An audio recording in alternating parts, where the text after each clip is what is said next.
Tai va, čia yra mano daiktai. Čia yra kilimėlis, miegmaišis, hamakas, tentas, kuprinės užvalkalas, kelnės, kastuvėlis, darbo striukė, flicas. Tada čia yra, žodžiu, pirmos pagalbos rinkinėliai visokie, kas jeigu kas, nes vis tiek, jeigu kas nors nutiks, nes vis tiek kasim. Maistas, kaip jau rodėm, pupelių 4 skardinės, riešutų, medžiotojų dešrelių, daug kalorijų, nes daug dirbsim. Taigi dabar aš deduos, turim kuprinę.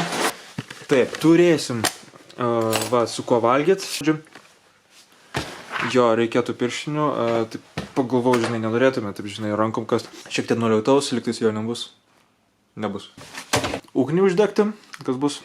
Tai čia turim mano suplyšusį tentą, bet panaudosim virvutės, iš jo nurišim hamakas, kaip visada, flitas, kelnės, kojinės, kastuvėlės, ane, liktais rankom nekasim, ane. Čia yra va, 2 milžiniški tentai, parodysim kam vėliau. Palauk, gerai.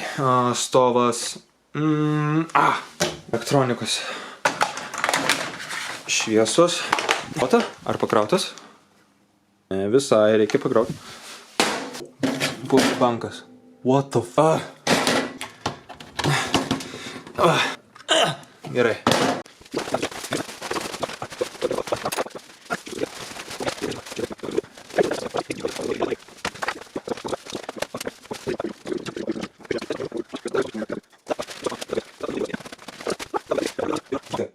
Jeigu jūs perkate tą pigų hamaką, tai būtinai pasimkite kokį kilimėlį, kad pasidengti, kad visų pirma, kad valdai neprakastų, antra, kad apskritai vėjas neprapūstų ir kad jums ten šiknos nevedintų. Tai va, tai